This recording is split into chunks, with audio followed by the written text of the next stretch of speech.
신민회 볼게요. 1907년에 만들어졌고요. 구성을 보면 전국 규모의 비밀결사 조직입니다. 그래서 민족 지도자 대부분이 참여한 최대 규모의 비밀결사 조직이다. 이렇게 생각을 하시면 되고, 최대 규모가 된 이유는 신민회는 애국개몽운동과 무장투쟁을 병행했어요. 원래 양대 계열은 사이가 안 좋잖아요. 무장투쟁, 애국개몽 둘 사이가 안 좋은데, 신민회는 애국개몽운동과 무장투쟁에 참여한 양쪽 계열 사람들이 다 참여를 하다 보니 최대 규모가 됐다. 이렇게 생각을 하시면 되고, 비밀결사 조직이 된 이유는 무장 항일 투쟁을 하다 보니까 일본의 눈을 피해야 되죠. 그래서 비밀결사로 조직이 됐다. 자, 비밀결사였지만 표면적인 활동은 애국개몽운동이었어요. 애국개몽운동하면 대표적인 게 언론교육산업이죠. 그래서 언교산 항상 명심을 해야 돼요. 그래서 표면적으로는 애국개몽운동을 했지만 그 이면 내부적으로는 독립운동기지 건설하고 해외에 신흥무관학교를 건립해서 무장투쟁도 준비를 하더라. 이렇게 생각을 하시고, 신민회는 최초로 공화정을 주장을 합니다. 공화정, 함께 공, 화합할 화와, 정치하다. 함께 화합해서 정치를 하다. 구성원, 참여자들이 함께 화합해서 정치를 하는 게 공화정이고요. 반대말은 군주제예요. 군주제는 왕 혼자서 독단적으로, 군주 혼자서 독단적으로 정치를 하는 거죠. 그래서 최초로 공화정을 주장한 게 신민회고요. 공화정이 실현된 건 임시정부 때예요. 임시정부는 어떤 왕이 있거나 그러지 않았죠. 그래서 실현된 건 임시정부 때다. 그러면 왜 신민회가 최초로 공화정을 주장하게 됐냐? 1907년에 신민회가 만들어졌죠. 1907년이 어떤 해냐면은 고종이 헤이그에 특사를 보냈다 왕에서 잘린 해예요. 그러니까 왕에서 잘리고 일본이 순종이라는 왕을 앉혔는데, 순종은 일본이 앉힌 왕이기 때문에 왕으로 인정을 안 해줘요. 그러니까 1907년에는 더 이상 조선에는 왕이 없다. 그러니까 우리가 군주제를 할 이유가 없다. 당연히 공화정을 가자 해서 신민회가 최초로 공화정을 주장하게 됐다. 이렇게 생각하셔야 돼요. 그래서 신민회가 1907년에 만들어져서 고종이 퇴위한 해, 그 해 만들어졌기 때문에 최초로 공화정을 주장했구나. 이렇게 생각을 하시면 돼요. 자, 신민회 애국개몽운동 단체니까 언론, 교육, 산업 봐야겠죠. 언론, 신민회와 관련된 언론에는 대한매일신보가 있어요. 영국인 베데리 발행인이죠. 아무래도 외국인이 발행인이 되다 보니까 상대적으로 좀 운신의 폭이 넓었어요. 그래서 대한매일신보가 신민회의 기간지였고요. 그리고 소년이 이 청년학우회라는 신민회 관련 조직인데, 이 청년학우회의 기관지였습니다. 소년. 최남선이 만들었고요. 조선광문회는 최남선이 만든 고전연구하고 간행하는 기관이에요. 그래서 최남선도 신민회에서 활동을 했어요. 최남선 20년대 되면은 친일파로 변절한 사람이죠. 그러니까 이 신민회 활동에는 나중에는 친일파로 변절하는 사람들도 이 1900년대 신민회가 만들어지는 이 1900년대에는 다 애국개몽 운동을 하고 있었기 때문에 이 최대 조직이 될 수밖에 없는 거예요. 신민회에는 나중에 친일파로 변절하는 사람도 다 참여를 해서 신민회가 최대 조직이었구나, 이렇게 생각을 하시면 돼요. 언론에 이어서 교육을 보면 신민회와 관련된 학교에는 대성학교가 있어요. 평양에서 안창호가 만들었고요. 오산학교는 정주에서 이승훈이 만들었습니다. 외워야겠죠? 안창호가 만든 학교는 점진학교와 대성학교가 있어요. 외우기 위해서 이렇게 생각을 할게요. 안창호, 미국에서 살았죠. 그래서 미국식 이름은 창호안일 거예요. 창호안. 창호는 창문을 말해요. 창문 안, 안쪽 이런 얘기죠. 창문의 안쪽. 창문의 안쪽이면 실내죠. 창문의 바깥쪽이 실외니까. 그래서 창호안. 실내에서 점진적으로 공부하면 대성한다. 이렇게 외우셔갖고 창호 안쪽. 실내에서 점진적으로 공부하면 대성한다. 그래서 안창호가 점진학교와 대성학교를 만들었다. 이렇게 외우시고, 대성학교는 평양에 만들어졌어요. 이걸 외우기 위해서 대성에 크게 성공하면 살림이 어떻게 돼요? 살림이 피죠. 그래서 대성하면 살림이 펴야, 이렇게 생각하셔서 대성하면 너희 집 살림이 펴야 해서 평양, 대성학교는 평양에 만들어졌구나, 이렇게 외우시고요. 자, 오산학교 정주에서 이승훈이 만들었다. 외우기 위해서 이승훈을 이승후, 2승, 1승, 2승 할 때, 그러니까 시합에서 연달아서 2승을 한 후, 이승훈이니까 2승을 한 후에 한 번 이겨, 그리고 또 이겨. 그러면 계속 이길 거라고. 그래서 정주행할 거라고. 정주행한다는 얘기는 계속 이긴다는 얘기죠. 그러니까 2승한 뒤에, 2승 후에 정주행할 거라고 생각하면 오산이다. 그러니까 고작 2승했다고 계속 정주행할 거라고 생각하면 오산이다. 이렇게 해서 2승 후, 이승훈이고요. 이승훈이 정주행할 거라고 해서 정주에 무슨 학교를 만들었어요? 오산이다 해서 오산학교를 만들었구나. 이렇게 생각을 하세요. 그럼 언론 교육 봤죠? 이제 산업 볼 차례예요. 신민에 관련한 산업 회사에는 태극서관과 평양 자기회사가 있습니다. 이거는 임시정부와 관련된 회사 이륙양행 백산상해 두 개 구별해서 외우셔야 돼요.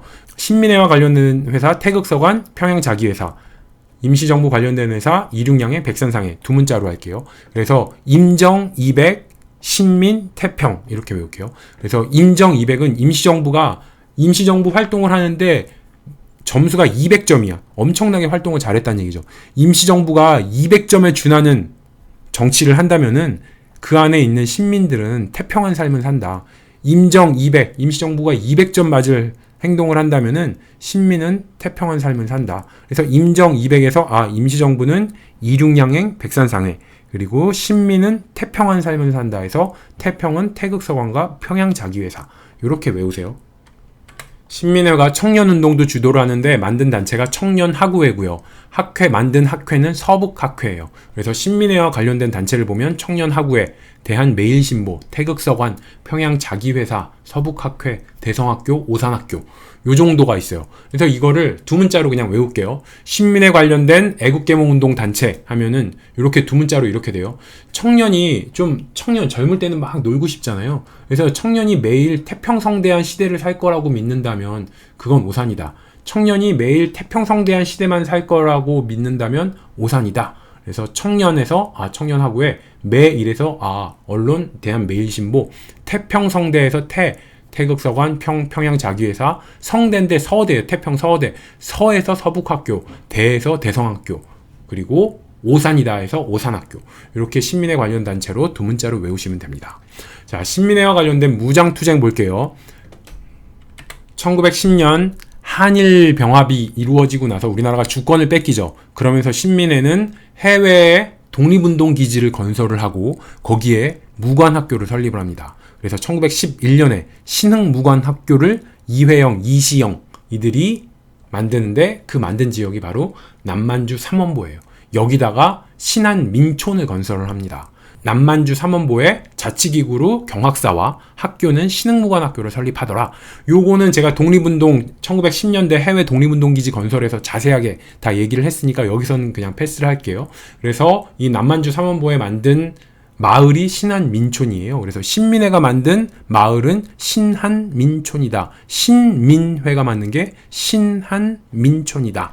이렇게 생각을 하시면 돼요. 그리고 연해주에 신안촌이 있는데 이거 구별하는 방법도 독립운동에서 다 했습니다.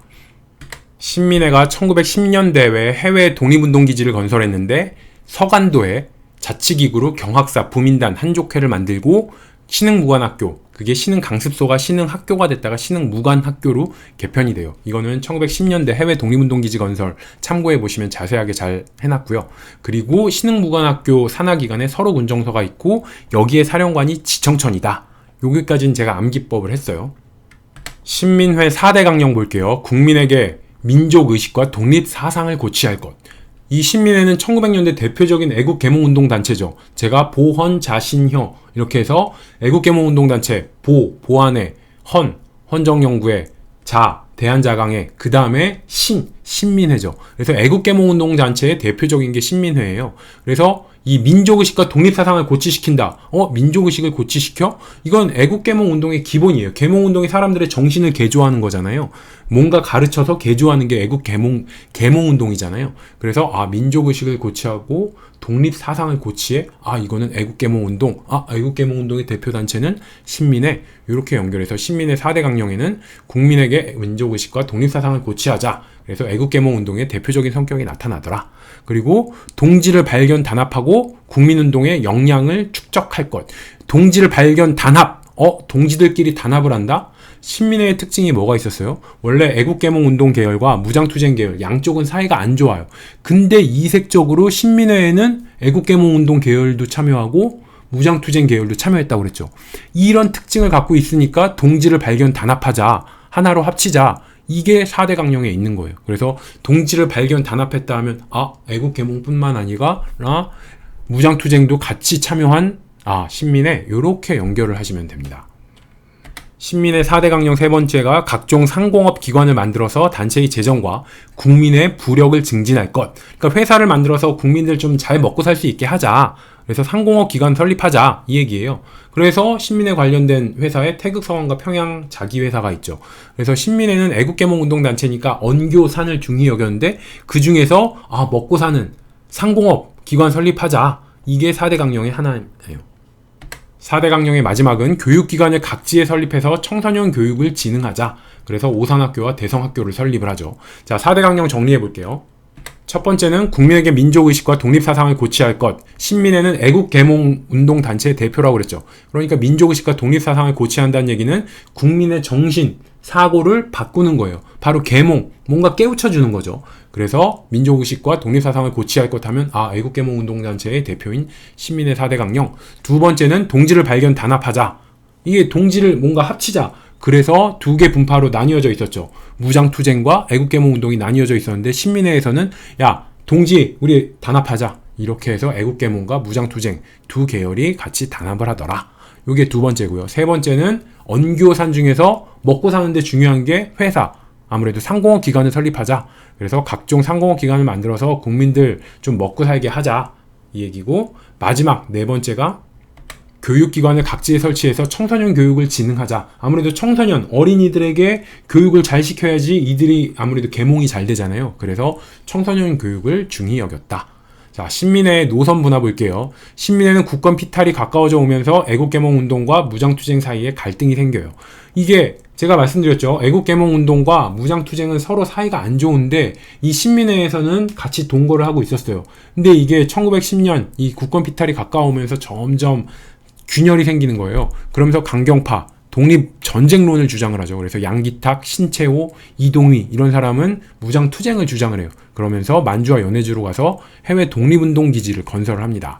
양기탁, 무장투쟁을 준비했다는 거는 탁, 뭔가 딱 때릴 때 탁 소리가 나잖아요. 야, 일본 탁 치자 이런 얘기고, 신채호는 워낙 유명한 무장투쟁 주장한 사람이고요. 이동휘도 휘에서 야, 주먹을 휘두르자 이렇게 생각해서 이 사람은 이동휘, 양기탁 다 무장투쟁을 주장한 사람이구나. 반면에 실력을 키우자 이걸 주장한 사람, 대표적인 사람은 안창호가 있죠. 그래서 온건파에는 실력 양성론으로 안창호, 애국개몽운동을 주장했다. 신민회는 105인 사건으로 1911년에 해체됩니다. 그래서 105인 사건은 뭐냐면은 일제가 데라우치 총독 암살을 계획했다는 누명을 씌워서 105인이나 되는 사람을 구속을 했는데, 이 105인이 신민회 회원들이다 보니까 신민회가 이 105인 사건을 통해서 해체가 되더라. 자, 데라우치 총독 암살 사건, 이와 관련되어 있는 105인 사건과 관련되어 있는 게 안명근 사건이라고 하는데, 이게 안학 사건이라고도 해요. 그래서 안명근이 안중근 사촌이죠. 안명근이 무관학교 설립 자금을 모집하다가 일제에 발각됐어요. 그랬더니 일제가 잘됐다 이러면서 이제 누명을 씌우는 거예요. 일본이 야, 너 이거 데라우치 총독 암살하려고 돈 모은 거지? 이런 식으로 누명을 씌워서 고문을 막 해서 허위 자백을 받아내요. 그러면서 너 관련자 또 누구야?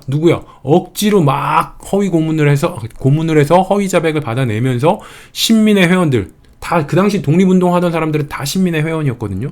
그러면서 신민회 회원을 줄줄이 엮다 보니까 구속된 사람 숫자가 105인이더라. 그래서 105인 사건으로 신민회가 해체되는 거예요. 그래서 105인 사건 하면 신민회, 이걸 연결하기 위해서는 이렇게 생각을 할게요. 신민회는 애국개몽과 무장투쟁, 양대 계열이 다 참여한 최대 규모의 단체였죠.